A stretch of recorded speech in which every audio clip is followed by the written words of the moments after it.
Pakistan, Bangladesh, India.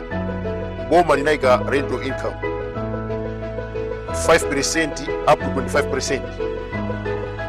Electronic invoice system imapezeka ku India ndi Pakistan. Palibe anapanga mademo kudandala kuti achotse. Lero the same system yakhazikitsidwa ku Malawi. Zika za ku Pakistan ndi India zikuchita mademo kudandala kuti achotse. Dziko lawo zikutheka, kuno kwathu akuti mademo.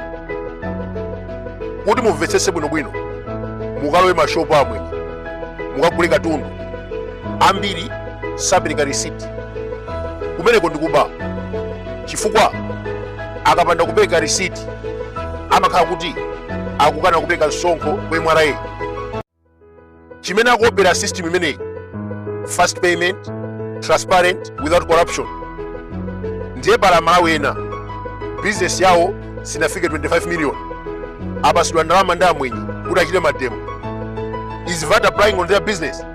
No. Mpamba unafika 5 million? No. Then why demonstration? Akulu zimene amachita amwenye amene wa ku Africa sangapange dziko la kwawo. Amatayira nyasi mitsinje, Blantyre, Lilongwe, Zomba, and even Chikwawa. Makampani obwera akutayira uve mitsinje. Kodi kwawo angachite zimenezi? Akuzemba kupereka misonkho, child labor, zimenezi sangapange dziko la kwawo. 70% investment ku Africa zili manja mwa anthu obwera. Mwachitsanzo, Australia ikulamulira mafuta ku Nigeria. Golide ali manja mwa Britain. Migodi ku Zambia, malo ku Zimbabwe. Mupite Blantyre, majority of buildings ine yake ni maforena. Mwenye amabwera ku Malawi kuno without a passport, amabwera truck. Masiku ochepa amasekula kampani ndi kusanduka milionea.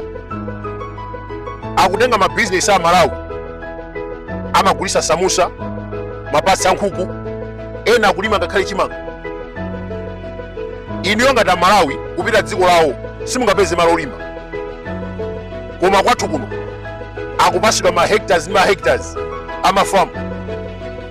Russia, China, America anachita bani makampani obwera kugula minda. Tanzania ndi Zimbabwe amalesa maforena kusegula mashopu ndi mahoka komanso masaluni. Malawi imalola obwera kuphika mandasi ndi zitumbuwa. Zambia kuyambira 2015 amalesa maforena kupanga poultry business. Chifukwa chaka chino tingati kunena kuti ndi chaka chodabwisa. Chifukwa tonse timadziwa kuti mtengo wa chakudya umakwera kuyambira mu December, January, February. Koma chaka chinochi ndi pamene mtengo ukusika. Kumayi kuno amwenye ndi China akweta nkhuku ndi kumachita compete ndi local producer. Akulu, history is the best teacher.